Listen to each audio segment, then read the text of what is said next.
Terima kasih kepada Riko Amanda yang telah berbagi kisah horor pendakiannya. Ini adalah kisah 3 orang pemuda dari Universitas Negeri di Solo melakukan sebuah kegiatan rutinitas tahunan mereka, yaitu mendaki gunung hingga ke puncak. Sudah hampir semua wisata gunung di Solo mereka berhasil mendaki. Tinggal sebuah gunung yang belum mereka kunjungi, yaitu Gunung Lawu. Ketiga pemuda itu bernama Hendro, Gayu, dan Bilar. Ketiganya selalu melakukan pendakian bersama-sama. Apabila salah seorang dari mereka tidak bisa datang karena suatu alasan, maka acara pendakian hari itu bakalan dimundur ke waktu yang lainnya. Seperti biasanya, mereka mendiskusikan gunung mana yang akan didaki di rumah Bilar. "Lihat-lihat bro, bagus-bagus pemandangan di pendakian terakhir kita bukan?" seru Gayu sembari memperlihatkan kumpulan foto yang berasal dari kamera digitalnya. Gayu memiliki hobi lain selain mendaki gunung.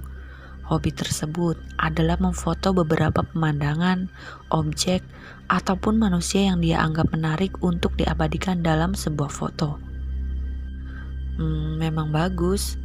Kalau kau lulus nanti, kau mau jadi fotografer jalanan, kata Bilar sembari menyikut pinggang Gayu. Gayu dengan cepat menganggukkan kepalanya dan berkata, "Tentu saja bro, mendaki dengan kalian berdua memang menarik, tapi sepertinya hobiku tidak bisa kutinggalkan begitu saja." Ketika Gayu dan Bilar sedang asik membahas foto dan masa depan masing-masing, Hendro terlihat mengamati berbagai macam wisata pegunungan. Hendro selaku ketua dalam perkumpulan kecil ini, dia harus menemukan objek wisata yang sekiranya menarik untuk didaki. Pada majalah wisata, terdapat berbagai macam coretan berupa lingkaran merah dan silang pada masing-masing foto gunung tersebut. Tidak banyak yang menarik di sini. Bener juga, pikir Hendro sembari matanya tertuju pada sebuah gunung yang belum diberikan tanda apapun. Hendro dengan semangat membawa majalah tersebut dan menunjukkan foto gunung yang menarik hatinya. "Gayu, Bilar, bagaimana kalau kita mendaki Gunung Lawu? Terakhir kali aku sarankan ini, Bilar menolaknya sih. Jadi bagaimana?" kata Hendro dengan wajah berseri-seri. Gayu melirik ke Bilar. Bilar yang sedari tadi semangat membahas masa depannya, kini berubah menjadi suram. Gayu memberikan isyarat mata ke Hendro untuk mengambil gunung yang lain. Gunung Lawu memang salah satu objek wisata gunung terbaik di daerah Solo. Namun bagi Bilar, itu adalah tempat yang terburuk.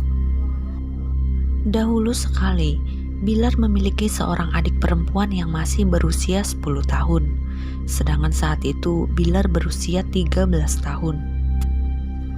Karena orang tua Bilar sangat dekat dengan alam, hobi mendaki tentunya menurun ke kedua anaknya. Pada bulan Desember 12 tahun silam, sebuah kejadian tidak terduga terjadi. Fanny, adiknya Bilar, secara misterius menghilang di dalam tenda mereka. Waktu itu, Bilar dan Fanny memohon izin untuk mendaki ke Gunung Lawu berdua saja. Awalnya ayah mereka melarang, namun Bilar yang sudah SMP kelas 1 merasa cukup dewasa untuk mengajak adiknya mendaki gunung bersama-sama.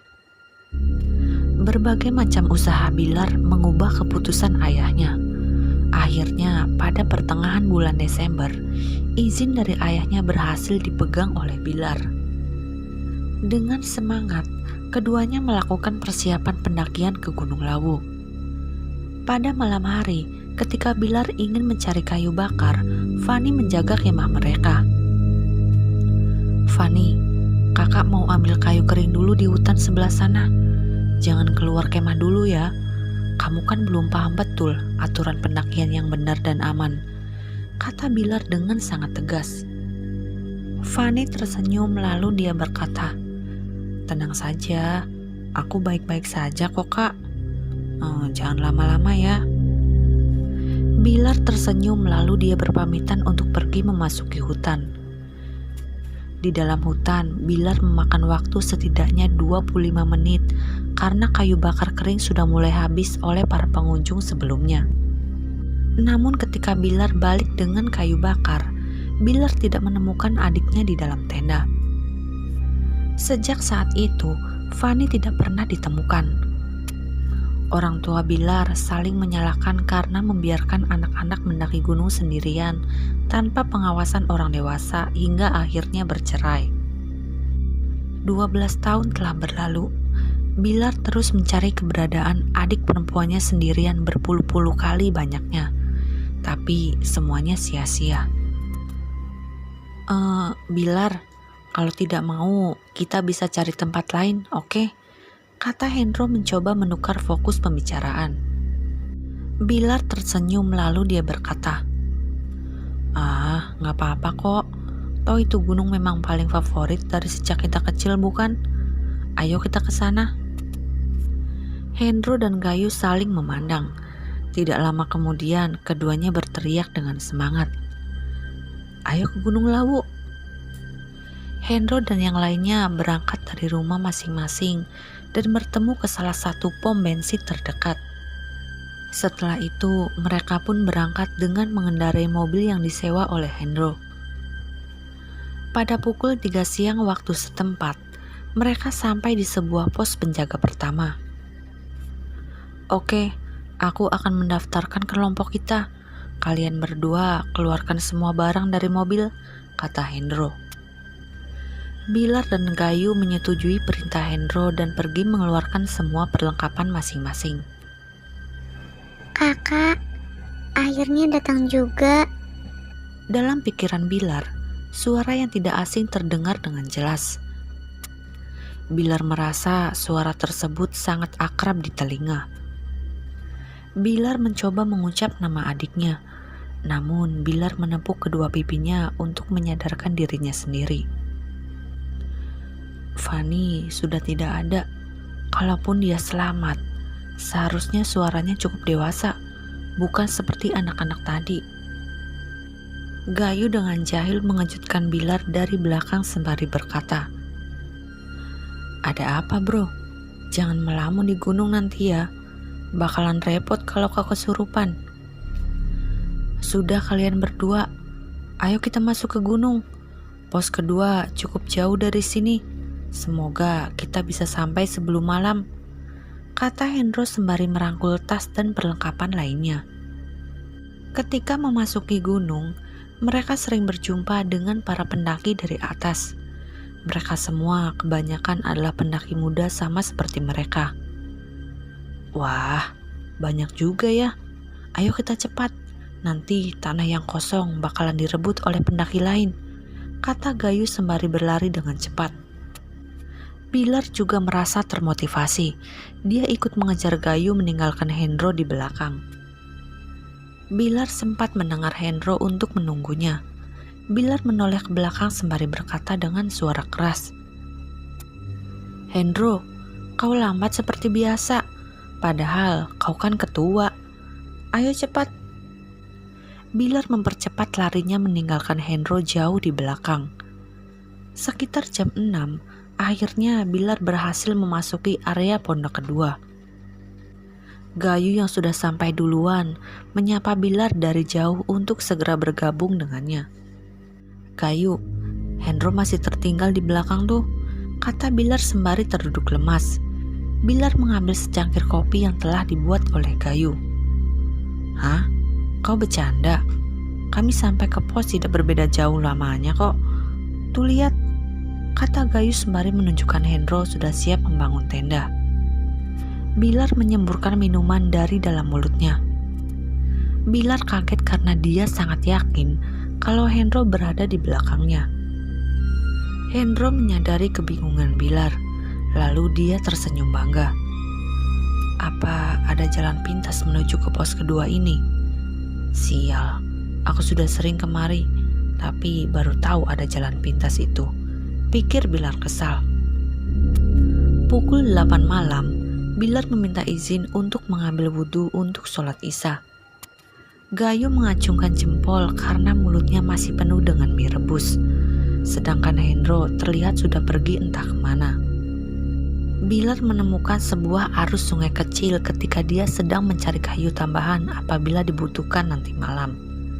Di sana, dia menggulung baju tangannya dan bersiap mengambil wudhu. Seperti biasa, kakak selalu rajin beribadah. Bilar mendengar suara anak perempuan di dalam kepalanya sekali lagi. Bilar menghentikan wudhu dan menoleh ke belakang. Bilar tidak melihat sedikit pun orang di sekitarnya, hanya dirinya sendirian. Bulu kuduk Bilar mendadak berdiri semua dan mempercepat wudhunya. "Terima kasih ya, Dek. Saranmu memang bagus. Aku bisa sampai pos lebih cepat."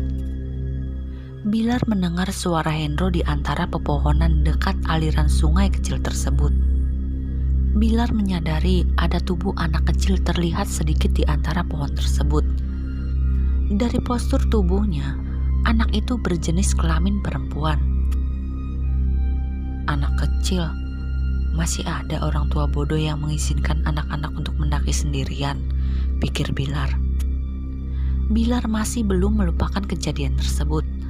Sejak kehilangan adiknya, Bilar secara aktif membuat sebuah blog edukasi tentang pendakian yang aman dan nyaman. Dia berharap tidak ada seorang pun yang mengalami kemalangan sama seperti dirinya sendiri. Bilar menghampiri Hendro, tapi anak perempuan itu segera berlari menuju ke dalam hutan. "Bilar, aku akan memberikan informasi yang berharga. Ternyata ada jalan pintas menuju ke pos kedua loh," kata Hendro dengan bangga. "Ah, yang benar. Aku penasaran juga. Di mana?" kata Bilar dengan sangat penasaran. Hendro menjelaskan bagaimana dia bisa menemukan jalan pintas dari awal. Ternyata ketika Bilar sudah menjauh, Hendro sempat terhenti karena kesulitan untuk bernafas. Hendro duduk di batu besar dan meminum air sebanyak mungkin. "Kampret tuh anak, tinggalkan aku sendirian," pikir Hendro kesal. Hendro meremas botol aqua yang dia bawa dan melemparkannya ke semak-semak. Aduh, Hendro terkejut karena mendengar suara seorang anak perempuan dari semak-semak tersebut. "Siapa kau? Hantu? Dedemit? Ayo keluar, aku tidak takut," kata Hendro berlagak untuk beranikan diri. Semak-semak yang menjadi sumber suara itu bergerak dan perlahan terlihat kepala kecil sedang mengintip. "Lah, anak kecil," kata Hendro. Anak perempuan itu langsung bersembunyi ketika Hendro memanggilnya untuk keluar. Hendro menghela nafas, kemudian mengeluarkan beberapa manisan dan berkata, "Ayo keluar, ada manisan loh." Anak perempuan itu perlahan keluar dari semak-semak dan terlihatlah wujudnya. Anak perempuan itu mengenakan kemeja berwarna coklat dan celana panjang. Rambut hitam panjangnya diikat dengan pita berwarna merah muda. Hendro menelan ludahnya sendiri. Dia sendiri tahu kalau dalam dirinya terdapat hasrat yang tabu. Hendro sangat menyukai anak perempuan dalam artian seksualitas. Hendro berusaha untuk tidak kalah dengan hasratnya, karena dia tahu bakalan menjadi buruk apabila hasrat gelap menang. Hendro dan anak perempuan yang menolak menyebut namanya tersebut semakin dekat. Tidak lama kemudian, anak perempuan itu dengan polosnya mengajak Hendro mengikutinya. Hendro diajak memasuki hutan yang banyak pohon-pohon besar, dan tanpa Hendro sadari, dia sudah berada di pos kedua. Hendro melihat Gayu dengan penuh keringat baru saja sampai. Sama seperti Bilar, Gayu juga terkejut melihat Hendro yang sudah tiba duluan ke pos kedua. Bilar mendengar cerita tersebut dengan sedikit heran. Mengapa tidak? Ciri-ciri anak perempuan yang disebutkan oleh Hendro sama persis dengan adiknya yang menghilang. Sekali lagi, Bilar menepis dugaannya, karena apabila adiknya selamat, maka dia berusia 22 tahun. Anak perempuan tersebut bukanlah adiknya, hanya orang asing yang kebetulan mengenakan pakaian yang sama dengan adiknya tersebut. "Kau kenapa, Bilar?" kata Hendro ketika melihat Bilar terlihat lesu. "Ah, tidak apa-apa kok. Aku mau sholat isya dulu, mau jamaah," kata Bilar. Hendro menggelengkan kepalanya dan berkata, "Daripada sholat, mendingan aku merokok dulu di pojokan." Bilar tersenyum kecut lalu dia kembali ke kemah. Bilar sholat di dalam tenda sendirian dengan khusyuk. Bilar menyelesaikan sholat isya selama 15 menit.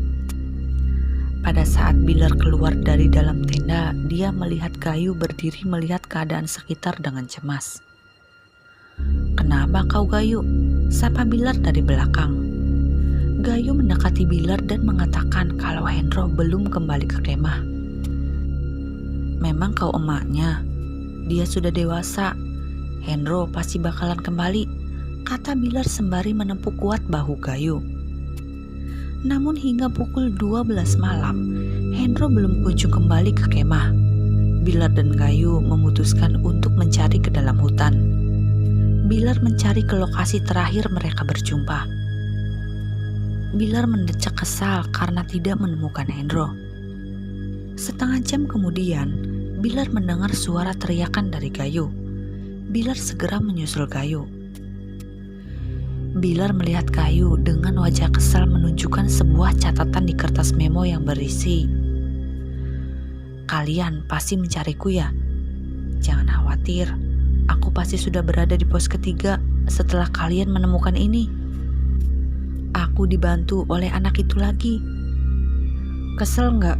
"Kesel bukan," kata Gayu sembari meremas kertas memo tersebut. "Bener katamu, aku kesal sih. Tapi entah kenapa aku merasa tidak enak," kata Bilar karena dia merasa ada sesuatu yang bakalan terjadi. Apapun itu pasti tidak bakalan baik. Karena menjelajah hutan di tengah malam seperti ini sama saja mengantarkan nyawa.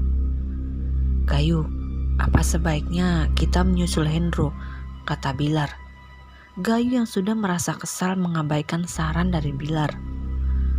Pada akhirnya, mereka berdua memutuskan untuk pergi pada pagi harinya. Keesokan paginya, Gayu dan Bilar membereskan barang bersamaan dengan perlengkapan Hendro. "Aku baru berpikir sekarang, tuh anak bagaimana tidurnya?" kata Gayu. Hendro sedikit liar. Dia bisa tidur di mana saja, asalkan tempatnya hangat dan nyaman. Sudah biarkan saja. Takutnya dia pergi duluan ke pos 4, kata Bilar dengan kesal. Sesampainya di pos 3, mereka berdua tidak menemukan Hendro dimanapun. Mereka berdua melihat hari sudah mulai gelap. Jarak antara pos 2 ke pos 3 memakan waktu 2 jam lebih lama dari sebelumnya. Positive thinking aja, Hendro pasti sudah sampai ke pos 4 sendirian lagi, kata Bilar menenangkan Bayu yang terlihat mulai curiga. Persahabatan adalah hal yang utama bagi Gayu. Gayu mau ketiganya tetap bersama sampai mereka menyelesaikan kuliahnya. Gayu tersenyum kecut lalu bersiap untuk membangun tenda lagi di pos ketiga.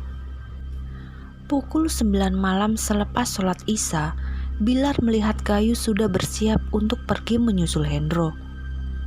"Gayu mau kemana? Jalan ke pos 4 sangat buruk loh. Aku sudah pernah menjelajah gunung ini," kata Bilar. Kalau begitu jangan khawatir. Kalau soal keamanan, aku jauh lebih waspada darimu. Nanti aku akan kembali kalau aku tidak sanggup lagi, kata Gayu dengan semangat. Gayu pun meninggalkan Bilar sendirian. Pada pukul 12 malam, Bilar tidak bisa tidur karena mengkhawatirkan kedua temannya tersebut. Tidak lama kemudian, Gayu muncul dengan penuh luka lecet dan lumpur. Bilar dengan cepat melakukan pertolongan pertama akibat kecelakaan. "Bodoh, kan sudah aku bilang, jangan pergi ke dalam hutan di malam hari," kata Bilar dengan sangat kesal. Gayu hanya tertawa kecil sembari menahan sakit pada lukanya. Gayu kemudian menceritakan kalau dia bertemu dengan anak perempuan yang dimaksud oleh Hendro. Sebenarnya Gayu tidak gampang terluka, namun karena kaget ketika dia melihat kepala anak perempuan mengintip dari pohon besar, mati terjatuh ke jurang. Beruntung, jurang tidak terlalu dalam. Hendro bisa kembali ke atas dan melihat anak perempuan itu terduduk dengan wajah pucat dan air mata mengalir deras. Hendro berusaha untuk menenangkan anak perempuan itu yang menangis karena berpikir itu adalah salahnya. Setelah tenang, Gayu diantar oleh anak perempuan tersebut ke jalan berbeda. Dan tanpa Gayu sadari, dia sudah kembali ke pos ketiga. Setelah mendengar cerita anak perempuan misterius yang membantu keduanya, membuat Bilar semakin penasaran. "Aku jadi ingin bertemu dengan anak itu," kata Bilar sembari melihat ke kumpulan pohon-pohon besar tersebut. Seperti biasa, kakak selalu baik hati dengan orang lain. Aku suka kakak seperti itu. Bilar mendengar suara itu sekali lagi. Bilar berdiri dan mencoba mencari dengan teliti sumber suara. Matanya terhenti pada sebuah pohon kurus tinggi. Bilar melihat seorang anak perempuan berpenampilan sama persis dengan penjelasan Hendro dan Gayu. Fanny, kau Fanny," kata Bilar sembari mengeluarkan air matanya. Anak perempuan itu secara mendadak berubah menjadi menyeramkan dan berteriak histeris. Gayu kaget karena dia tiba-tiba mendengar suara jeritan dari dalam kepalanya. Kemudian anak perempuan itu menghilang dalam sekejap. Bilar berniat mengejar anak perempuan tersebut, namun dia tidak bisa menggerakkan kakinya. Dalam hatinya, dia masih bersalah dengan apa yang terjadi 12 tahun lalu. Bagi Bilar, dia tidak pantas berjumpa dengan adik perempuannya sekali lagi. Keesokan paginya, Bilar dan Gayu melanjutkan pos keempat. Kali ini mereka berdua tidak banyak cerita. Sejak jeritan itu, mereka tidak bisa tidur karena mendengar suara anak kecil berlari memutari tenda sepanjang malam. Sesuai dugaan Bilar, trek menuju ke pos 4 sangat curam. Jalannya dipenuhi oleh lumpur, dan di sisi kanan dan kiri terdapat jurang sejauh 20 meter. Jika mereka terpeleset dan jatuh ke jurang, dapat dipastikan mereka akan cedera hebat atau bahkan meninggal. Di pertengahan jalan, Bilar dan Gayu berhenti sejenak. Mereka berdua menggelar tikar dan beristirahat di atasnya. "Buset, sulit amat jalan kali ini," teriak Gayu sembari membaringkan badannya ke atas tikar. Bilar mengeluarkan peta kemudian berkata, "Rutenya berbeda dari 12 tahun yang lalu untuk memudahkan para pendaki sejak ada orang yang hilang di gunung ini. Sebenarnya perubahan rute tidak dapat diubah begitu saja oleh penyedia layanan. Tapi karena desakan keluarga Bilar, penyedia layanan memutuskan untuk mengubah jalurnya lebih aman lagi." Kak Bilar capek ya? Mau aku pijitin? Bilar tersenyum. Dia masih saja mendengar suara adiknya tersebut. Semua kalimat yang dikatakan selama ini adalah sama persis dengan 12 tahun yang lalu. Bilar berbaring ke atas tikar dan melihat sepasang kaki pucat penuh luka berdiri di sampingnya. "Fanny ya, sudah cukup. Kakak mau istirahat. Kamu masih membantu teman kakak. Maaf Fanny, kamu pasti marah karena tidak berhasil menemukan dirimu sampai sekarang," pikir Bilar. Matanya terasa sangat berat. Bilar berusaha untuk tetap terjaga karena dia tidak tahu apa yang bakalan terjadi di luar zona aman. Namun rasa berat itu tidak tertahankan. Akhirnya Bilar tertidur pulas. 25 menit kemudian, Bilar terbangun karena mendengar suara jeritan seseorang. Bilar mengenal suara jeritan itu. Suara itu tidak lain adalah Gayu. Bilar menelusuri sumber suara dan memasuki hutan. Hari sudah malam. udara semakin dingin karena mau mendekati puncak gunung. Dengan hati-hati, Bilar menelusuri hutan menuju ke pos 4. Tidak lama kemudian, Bilar terjatuh karena tersandung sesuatu yang keras. Bilar mencoba untuk berdiri kembali dan matanya terbuka lebar. Bilar tidak bisa bersuara karena sangat syok dan kaget. Bilar melihat Hendro tersandar di pohon besar dengan leher patah dan kedua matanya menggantung keluar. Tidak jauh dari jasad Hendro, Gayu tergantung di atas pohon dengan akar liar tebal menjerat lehernya. Bilar mendengar suara tawa anak kecil. Bilar yang masih dipenuhi rasa ketakutan tidak bisa bergerak lagi.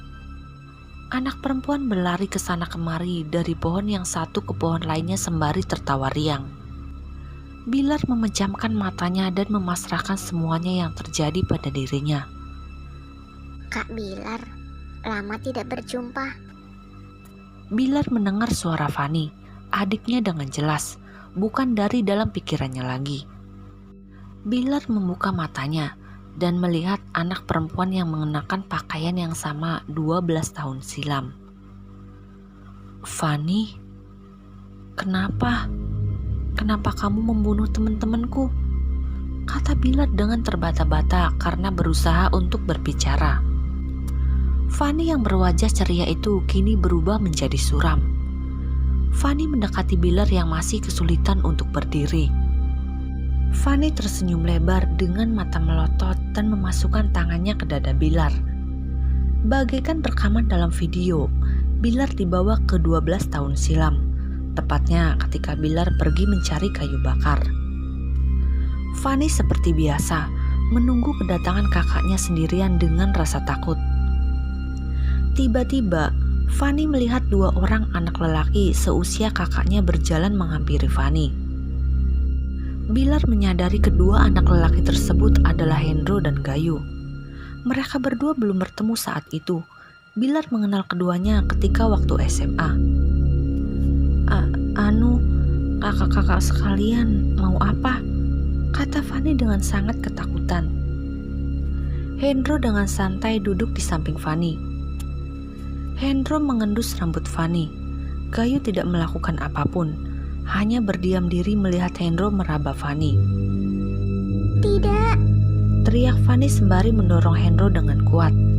Fani berlari ke dalam hutan, hingga tanpa Fani sadari dia sudah berada di jalan menuju pos 4. Fani menangis karena dia terlalu jauh dari tenda kakaknya. Fani mendengar suara anak lelaki yang melecehkannya. Fani segera bersembunyi dengan penuh rasa ketakutan. Fani semakin ketakutan ketika melihat Hendro sudah berada di dekatnya. Fani memejamkan matanya dan berharap dia tidak ditemukan oleh Hendro. 15 menit kemudian, Fani membuka matanya dan tidak melihat Hendro dimanapun. Tiba-tiba, dari belakang sebuah tangan mendekap mulutnya. Fani menjerit ketakutan dan dia melihat Gayu berusaha untuk menenangkan dirinya. "Shh, mau pulang," kata Gayu. Kata Fani dengan cepat. Gayu tersenyum kemudian melepaskan dekapan mulut Fani. "Aku tahu jalan pintasnya, ikutin aku," kata Gayu dengan semangat. Fani tidak mengetahui kalau itu adalah hari mengerikan bagi dirinya. Gayu membawa kembali ke tempat Hendro. Di sana, Hendro melepaskan pakaian Fani dengan paksa termasuk pakaian dalamnya. Hendro tergoda dengan lekuk tubuh anak perempuan di bawah usianya. Hendro memperkosa Fani berulang kali. Awalnya, Gayu tidak tertarik. Namun karena ajakan Hendro, Gayu kemudian ikut ambil bagian memperkosa Fani. Fani tergeletak tidak berdaya. Matanya bengkak karena terus menangis. Fani dengan tatapan kosong berkata, kembalikan." Hendro menusuk leher Fani dengan pisau lipat yang dia gunakan di kemahnya. Fani tidak bisa melawan karena tiada tenaga untuk bisa bergerak. Kedua mata Fani terbuka lebar melihat Hendro yang terus menusuk lehernya hingga akhir hayatnya. Kemudian, jasad Fanny dikuburkan di bawah pohon Hendro terbunuh. Bilar tidak menyangka kalau kedua teman baiknya sejak SMA berubah menjadi pembunuh dan pedofil. Setelah itu, jasad Fanny dikembalikan ke rumah mereka untuk dikuburkan secara layak. Mengenai Hendro dan Gayu, kasus pemerkosaan dan pembunuhan tidak pernah terungkap karena mereka pandai dalam berbuat kejahatan. Tidak menutup kemungkinan ada korban selain Fanny yang tidak pernah terungkap selama masa hidup mereka. 3 tahun kemudian, Bilar kembali ke rumah orang tuanya yang lama, di mana Fanny pernah tinggal dan hidup bersama mereka. Sesekali di malam hari, Bilar mendengar suara anak perempuan berlari ke sana kemari menelusuri rumah dengan riangnya. Siapa yang menyangka kalau persahabatan yang sudah lama dijalin berubah menjadi pelaku di balik hilangnya adik pemuda yang malang itu.